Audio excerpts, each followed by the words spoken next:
Welcome back, everyone, for another episode of Adam Interviews, where we are talking with folks from the Rochester area who are doing things of note in our community or nationally. And I suppose it's internationally that Isa Antonetti is making a name for herself through the Broadway show, Buena Vista Social Club, an absolute smash hit. And as we know, Isa, congratulations. Last week, you and the cast won a Grammy for musical theater. The album, truly exceptional. Are you on cloud nine? Has it set in? What's happened here?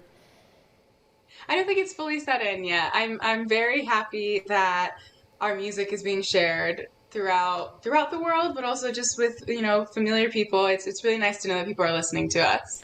Yeah, I mean, look, the album, I think it was 1998. It was one of my favorite. It was a go-to, probably a top 5 in my circulation. There was just something magical about it, which, of course, the world picked up on. And I find it interesting that that magic transferred over to the musical itself. What do you think it was that allowed that to happen? I think it was just the telling of like the story of these legends. I mean, this is Omara Portuondo, this is Ibrahim Fere, this is Compay Segundo. I mean, these are people that have such history behind them, and I think telling this story on a Broadway stage, people are very interested in it, and I think people come for the music, but they stay for the show, like they stay for the story. Yeah. And I think it's beautiful to see that we are reaching different crowds and different people. Absolutely, and you play young Amara, if I'm not mistaken, or Omara. Yes. How do you pronounce it on stage? I'm sorry, I don't know. I just say Omara. Yes, I play the young Omara Portuondo. All right, very good. And you've been at it for a while. Have you tired of it at this point, or are you still in love with the character? I'm always going to be in love with the character. I mean, she's still with us today, the real Omara Portuondo, and she's living her life in Cuba. And I had the opportunity to meet her on opening night, which is last year in March. So we've almost done this show for a year. And she is just so powerful, and so I really am grateful to play her every single day of my life so far, for the year. And I mean, Broadway is absolutely exhausting and it's so much work, but it is easier to do your work when you enjoy it so much. Yeah, you have to have a passion. So I like you. I'm Menden grad, if I'm not mistaken. I can't remember. Yeah. Yeah, Menden grad. So I'm a Pittsburgh, Sutherland grad, and I did musical theater there in the late '90s, and I realized then you hit it right on the head. It's not just so much work; it takes so much of yourself. I mean, it's just you're on stage, and it's just an emotional investment. You have to have that true passion that will guide you through the work times of it. I mean, the hard times. And when did you discover that you had that you said, you know what, I've heard all the warnings about Broadway, but I think that I can last, I can persevere. When did you realize that? That's a great question. I actually, a lot of people in theater like start younger, like doing like regional theaters in their towns, or they just doing the school musical in their elementary school and everything.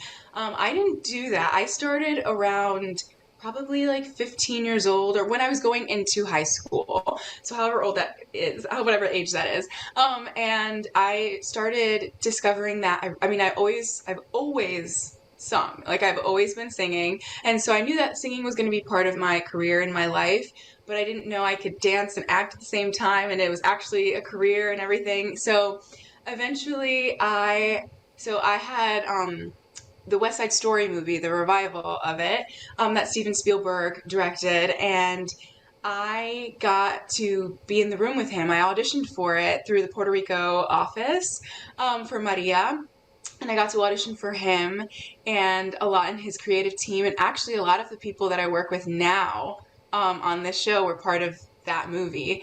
And so I got to meet all of these people. I got to be in the room with them. I got to sing Maria for them from West Side Story, and I got in the very top of it. And eventually, they went with someone else, and she's amazing, and I'm so happy that we have so much representation in this world right now. At least we're trying to. And so I did all of that with just me and my mom and the people behind me, my family. And I was like, if I can get this far with just my own talent and my own skills, if you will, that I'm still trying to cultivate, I'm like, I can definitely see if I can pursue this as a career. I found that it has led me to one of the best experiences that I could ever possibly do, which was Broadway. Yeah, I mean, look, it speaks to your talent, obviously. Yes, luck and getting to, that opportunity was huge, but it speaks to your talent. So many people toil for years to get this type of role that you have, and not only did you get it, but you ran with it. What was it like? I mean, the Grammys, what was that experience like? I will never know, so we're going to live vicariously through you. Well, I mean, I didn't personally attend, but a lot of our orchestrations and the person who did our music supervision and everything, Dean Chernow and Marco Paglia, were there to accept the award on the cast's behalf. We are still performing 8 shows a week every Oh my week. goodness! Of course, I'm surprised. Sorry, I didn't think about that. Yeah, of course. So we didn't get to go. We didn't get to go there, which is totally okay. They accepted the award on our behalf, if you will. But they got to experience everything, and they were freaking out when Bad Bunny had won for Album of the Year. So it was nice to at least have been told what was happening and to know that people from our show were there. Yeah, I mean, Latino representation, right? I mean, you had Bad Bunny, you had Buena Vista Social Club. What do you think? You mentioned it a couple of minutes ago, just that kind of representation. What kind of statement do you think that those wins make? I think it just goes to show that you don't need to understand something in your ears to know the feeling, to feel emotionally moved by it. I think that it also goes to show that there's recognition in the Spanish language, and that music at the end of the day is the fabric of this country. I mean, it is so emotional, and to know that music is just touching people's lives. You don't have to understand the words of the show or the music to actually feel something. Yeah, and I'll tell you, I speak conversational Spanish, and I still don't know half of the words and what they're saying in Buena Vista Social Club. Must be the dialect or something. I don't know. But I feel like, what's amazing about that album, and I'm sure if I'm lucky one day, I'll get to see you on stage performing. But they put us in the room. I feel like I'm there in Havana, at a restaurant or wherever, a small venue, and I feel like I'm there, and I don't get that very often. I know. It's a really, really good feeling, and I love seeing the people we attract to come see the show. We have, as much as I love the theater community, because I'm in it and I went to school for musical theater and everything, I'm really happy that we're not only bringing those people in, the people who have watched theater for years, but we're also bringing in people like my titi and my uncles and my aunts and everything, the people who are who have never seen a Broadway show in their lives have come to see our show because they know that they're going to understand, because they have some type of representation on that stage. So it's really cool to see that all those people we attract and to come see our shows. And I love to do stage door after, which is basically where I kind of come out after the show and I say hi to people and sign some playbills and everything. And I always love hearing, we're here all the way from Miami, or we're here from Venezuela, and we're here from so many different places. And I'm so happy that I get to say hi to your beautiful faces every single day. Yeah. I think it's it's personally one of my favorite things to do. That is it's so great that you do that too. I always love that myself. I mean, I always end up fangirling. So afterwards, and then I try to find the spots. I don't know if this still happens. I've had a kid for 14 years, so my nightlife has dropped off dramatically. But there used to be little clubs afterwards where you and the performers would go and just have fun. It was like an open mic. I think Rose's Turn was one of them. I don't know if it still exists. I don't know specifically about that one, but I do know there are definitely bars and clubs where people go to and Broadway performers go to that they get to talk to people and also just enjoy themselves there. Yeah, that's incredible. So those of you watching might recognize the name. You might think, where have I heard Antonetti before? I'm going to kind of pull this back in time here. So Issa's grandfather, Victor Antonetti Sr., and family created Orquesta Antonetti, which, I mean, it's legendary. It's been a Rochester staple for many, many years. And then, of course, Victor's son, Victor Antonetti Jr., Issa's father, really kind of took it over, became a major player in it. The whole family has been involved. And I want to talk about your grandfather in a minute, but first I want to get your reflection on this, Issa. When I interviewed Gat Mangione, obviously Chuck Mangione's brother, and that whole family's just been, those two just been incredible in the jazz scene. And they talked about how their dad would bring musicians home. They kind of ran a club or something like that, and they would bring the musicians home and they would get educated by, it was just part of the life that they lived. Did that influence you? I mean, did you grow up in music so it's kind of like part of your DNA, or was it separate and you kind of had to learn it on your own? I know this is something that I was born with, and apparently I can't say it. You can quote my mom, but apparently I was humming before I was speaking or something like that. Okay. And I mean, it makes sense. My mom is a singer. My dad is a singer, a piano player. He's also an orchestra. Like he's a creator. Like, I mean, my entire family has been playing music and has been doing this since they were young, since they were born. So it was no doubt that I was going to be the exact same. And so I came out singing and having the maracas and whatever. So like I was born with this. Like I grew up singing with my family. Yeah, you can tell, honestly. So I just, in preparation for the interview, I went online, watched some of your pieces, and there was one, it's called Oscar Tears or something like that. What's the name of that? I can't remember that. Oscar-winning tears. Oscar-winning tears, sorry. And then, you know, just when the music starts, like if I were to ever be tasked with singing, I would have to like count in my head the beats and everything like that. But it just seems like it's so natural to you. It's just like you're a fish in water. I think it's very clear sometimes when you can tell people have learned music or they like grew up with it, and sometimes there's absolutely those people who exist in the middle. But I'm one of those people who I never really learned to sight read or to do all the classical training of it all. I was like, my dad was kind of just like, listen to this, like hear this and close your eyes and figure that out. So I definitely was born with that ear instead of like more of the classical training of it all. And of course I went to musical theater school, so I learned a little bit of it, but I definitely rely on my ear and my DNA to get me through music and get me through singing. Yeah, but there's something natural about that. And I think that goes back to Buena Vista Social Club. Like when I hear them, and I could be totally wrong because I mean, for as much as I've listened to it, I've done the Wikipedia search and all that, but like I don't know a lot about their history. I just got the impression that they just played. Like they weren't, you know, technical in many ways, but I could be wrong. But I get that, you know, there's something beautiful about that.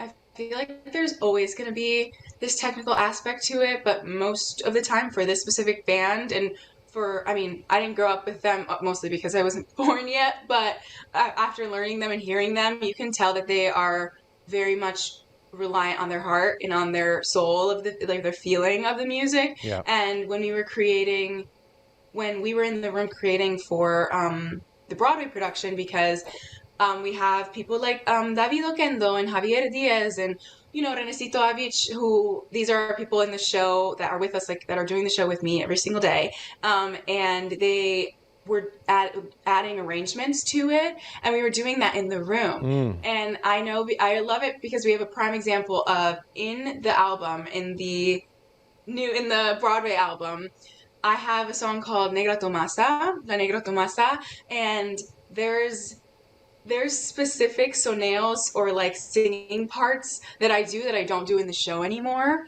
Oh. And so in the album, because we recorded the album before we had like fully solidified the show and like what we were singing. And it's really nice though to listen to that and be like, that was something that was created in the room on the spot. We wanted to get it out there. And we don't do it every single night, but it exists. And that just goes to show like that this is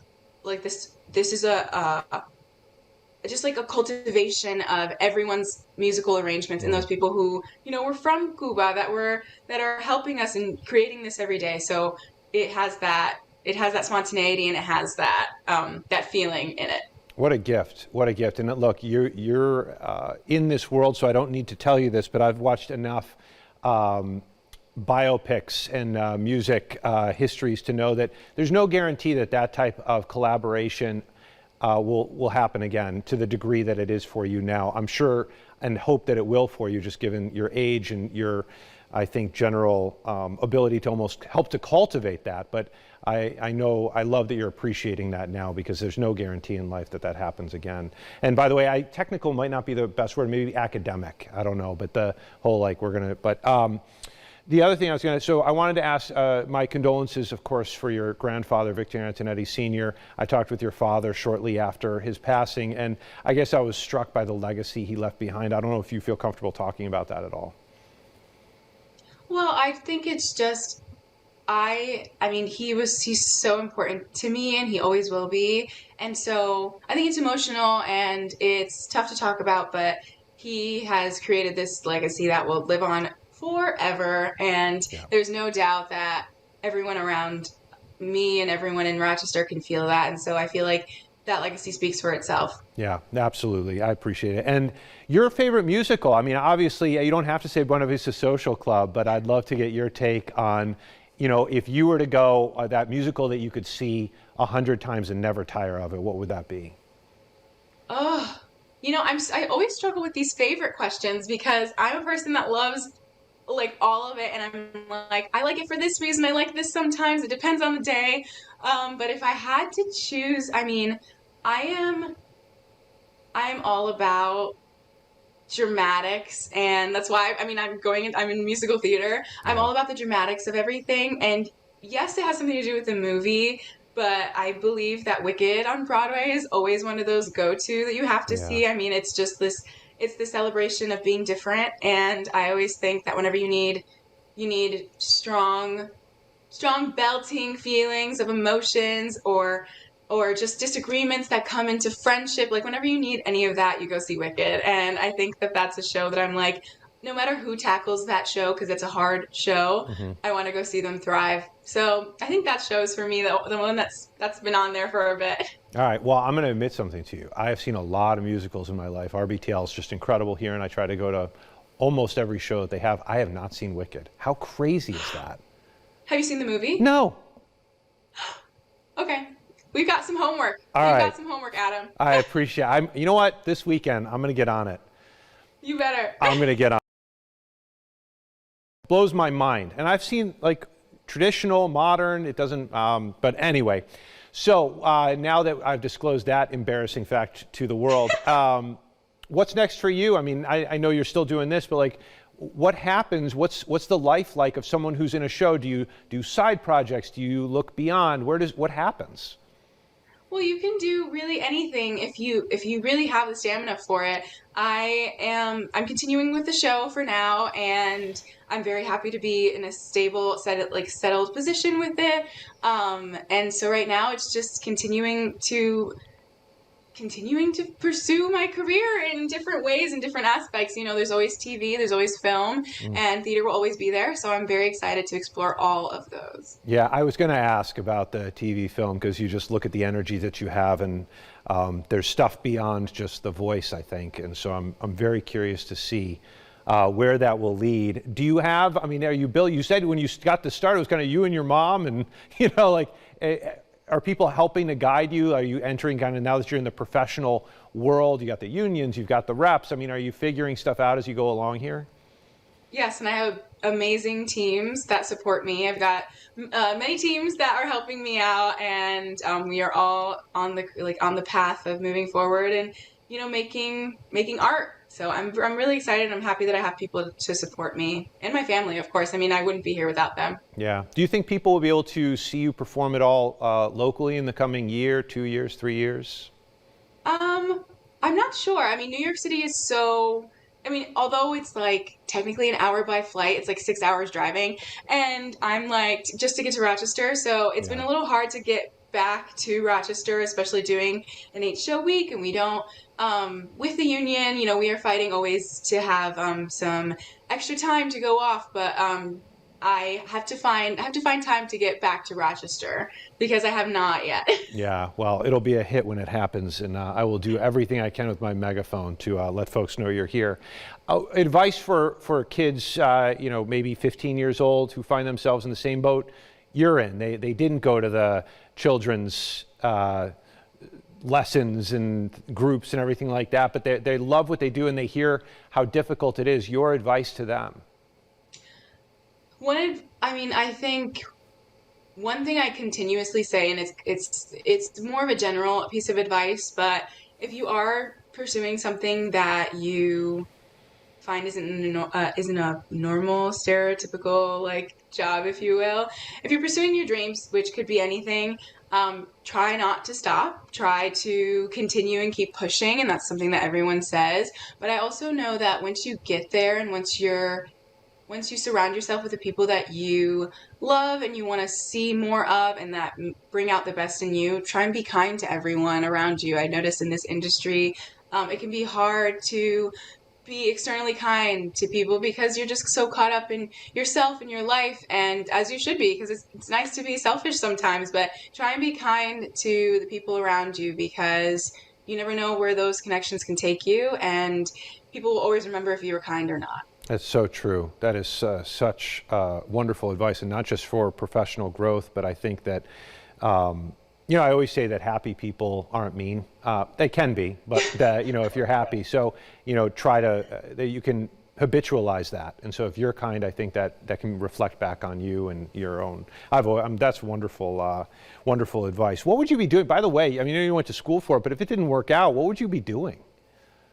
I always tell people that I would have continued singing in some type of form. I'd probably be a pop singer right now, which is still in the cards. But I also really enjoy like I'm not gonna like fully say this because I don't know if I'd actually be doing it, but I was so interested in like dermatology and cosmetology when I was younger. I was like always doing so much skincare, and I was doing like makeup and everything. And I was always interested in that. I don't know if I would have kept doing that, but I would like to think I would have kept doing that. Well, I guess, do you do your own makeup? I mean, are you incorporating Yes. it in some way? I'm trying my best. I do my own makeup, but I actually feel like I know less than I did before. I don't know what's going on. That means you're learning. I think as you approach the master level, I think that's when you're most confused. Do you end up getting, you say you work so hard, do you get to see other shows? Do you get to kind of see what your friends or future friends are doing in the industry? Not so much, unfortunately, because a lot of us have the same schedule most of the time. So a lot of us perform Tuesday through Sunday, and sometimes people have two show days on Sundays. We don't, and sometimes we do. So if we can go see a show, we will. But we also appreciate the time to go home to our families and to our people and relax and settle down. So whenever I have the opportunity to see a show, I absolutely will. But it's kind of hard to see a show when you're in a show. Yeah. How do you take care of your voice? I mean, you perform so much. Like, what's the regimen look like? I think it comes with the training that I did at school, but also there's a lot of things out there that are accessible to have, and a lot of techniques. You could there's a lot of like vocal lozenges, and there's like throat sprays and things like that, but there's also the simple technique of warming up, and warming up your high voice and your low voice like in the same 15 minutes will help you throughout the day. It's kind of just like it comes with technique and everything, and I love that the world is so accessible now when it comes to like the internet and stuff, so you can always look up how to help yourself and how to further your education, if you will. So I look at your talent, your personality, and now you told me about the cosmetic type stuff. I hate to say it, not that I ever try and push people in this direction, but you would make like the ultimate influencer. Tell me you haven't thought about that. I'm trying to get more into social media. I feel like I'm not a private person, but like Yeah. I find that social media can just be so, so daunting sometimes with the whole like scrolling and everything, and you can kind of get stuck. And so I try and, give myself time limits for that because I want to be more present. But it's so hard for me to like click post on some things, and that's why I guess this show has been so helpful, because they'll create content for you, and they'll tag you in it, and all you have to do is click accept, and it's like, oh, okay, like I posted something for the day. But I'm trying to get more into it. I'm absolutely trying. All right, well, you do that. I'll try to get less into it, and we'll meet in the middle somewhere. Sounds good. Have you been to Cuba? Did they take you there? Have you gotten to actually kind of experience the culture that you're portraying? No, I have not gotten to go to Cuba, but I know that all of our cast members who are from Cuba, they are genuinely, they have, there's no way that they wouldn't share their experiences. That's the the whole thing of learning, and I've learned so much from them. And so they tell us stories all the time of how they grew up and things like that. So it's nice to hear straight from the source. But I have not been. I would love to go at some point. But I will say, being from having history in Puerto Rico, they're sister islands, so it's nice to like at least have that history behind me. Yeah, so I don't know what the travel restrictions are. When there was a break, I was able to go, and it's interesting how there are different cultures. Obviously, it's just how distinct the cultures are, and literally walking down the street, seeing people sit outside playing dominoes while music is playing in a, not even music like someone has a record on, rather like people are playing music on the second floor, 2 doors down, and with open air, it was almost like a stereotype, and I was living it.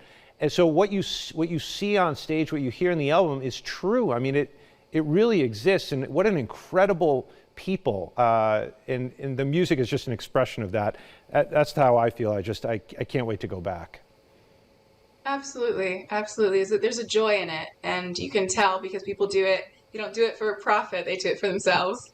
Yeah, absolutely. So, all right, last question for you. If you miss anything from Rochester, do you have your parents send you anything? Like, what do you miss most? I miss my family the most. I miss my actual home. I love New York City and these apartments, but these apartments are small. I miss my home of just, a home that I, created memories in.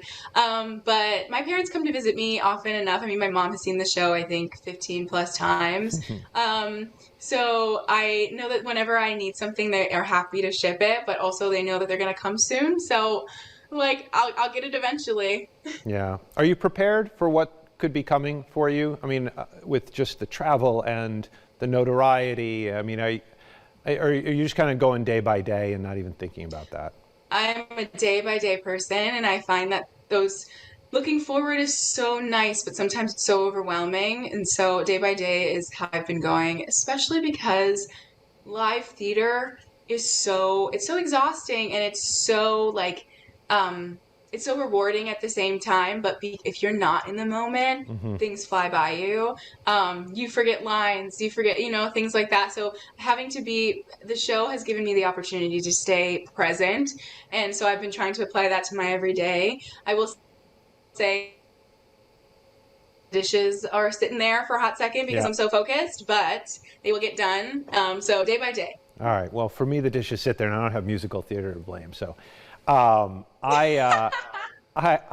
so grateful to talk with you, and I'm so happy to see your success and how much recognition you have of what's happening in your life. So thank you so much, Isa Antonetti, for doing what you're doing, representing Rochester for us on the big stage. Thank you so much. It was great talking to you. Pleasure's mine. Isa Antonetti talking with us, rochesterfirst.com. We have an interview every weeknight through Adam Interviews, drops at 8 p.m., but we have so much other content that you can get, or you can tell your friends and family about the Rochester First app. They can put it right to their smart TV and get a taste of home while you're away. Thank you so much again to Isa and her entire family for giving to the Rochester community. Take care, everyone. Get the Rochester First streaming app today for everything you love from News 8 On Demand, plus exclusive shows you won't see anywhere else. Search ROC and download for free on Roku, Amazon Fire, and Apple TV.